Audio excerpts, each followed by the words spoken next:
we got some headlines. I mentioned we have kind of lingering offseason news.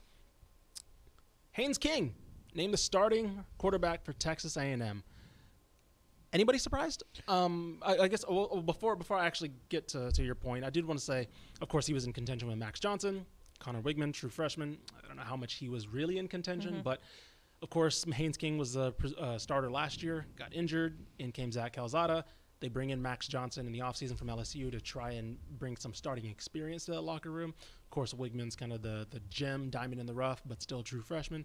Craven, Haynes King, is that a surprise? I was a little surprised just because I view Jimbo Fisher as a pretty risk-adverse coach, especially at the quarterback position. I thought he may go college experience with Max Johnson, who's, didn't light the world on fire at LSU, but he's played plenty of SEC games where Haynes King, started against Kent State and then got injured in week 2 against Colorado on the road, I think in the first or second quarter. So really only played 5-6 quarters of college football.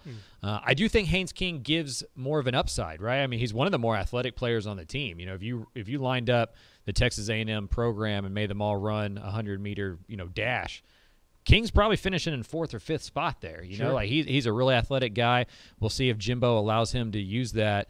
But in terms of surprise, I mean, I would have said it was probably 50-50, a coin flip. But I do think Max Johnson had some good days at camp, and there was probably some times during camp where reports and people around the program thought he was going to be the starter. So a little bit of surprise. I do think this is a good sign for A&M. Had Max Johnson won the job, it would have felt like it was by default, because nobody else took it.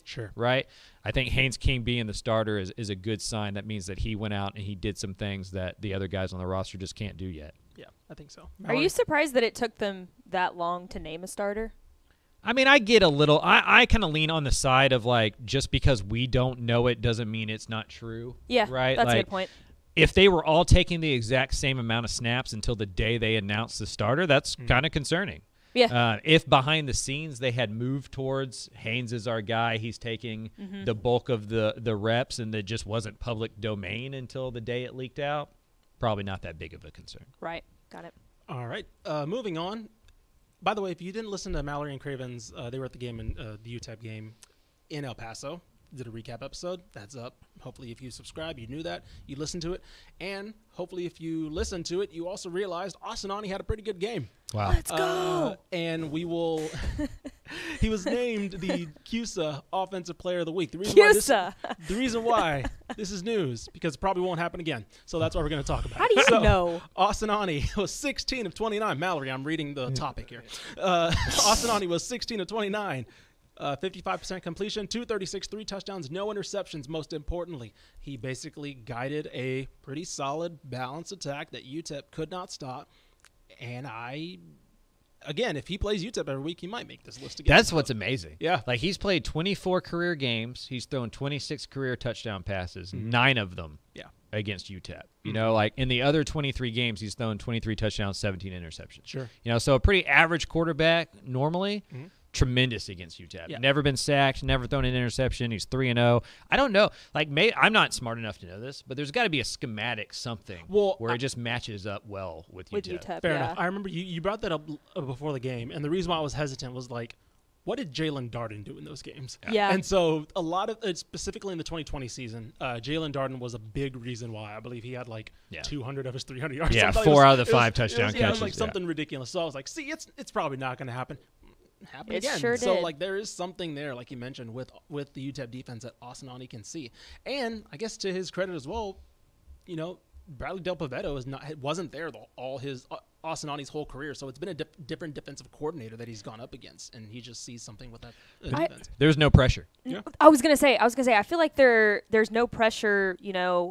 And when he doesn't have to throw deep downfield too. When you have a tight end too, where you can pretty much rely on too. Jake Roberts was really great too. And when you've got a tight end that you can rely on, short passes across the middle, and he doesn't have to throw down deep, I think that it takes a lot of pressure off of him. Yeah, I mean, Aune just needs to be Jimmy G.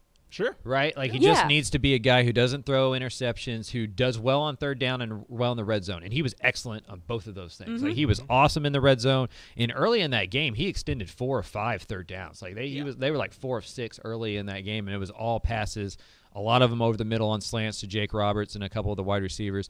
I was really impressed. But again, it's, you look at the stats and you're like, okay, well, they play this well against UTEP, which makes me an idiot for not picking North Texas. Right? I tried to talk myself into it.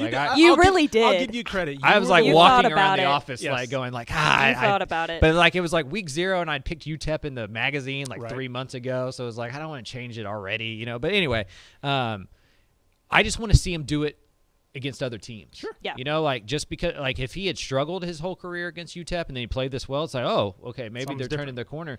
But he always does this against UTEP. Let's see how he plays against other teams before we start saying Austin Aune's turned the corner. Because like we talked about last week, he has an arm. He was a professional baseball player. He just doesn't do well with pressure around him. Yeah. SMU is probably going to create a little bit more pressure than UTEP did. Yep. We'll get to that game after we are finished here. But we got some unnecessary drama, which means Texas is back in the news. Unnecessary drama.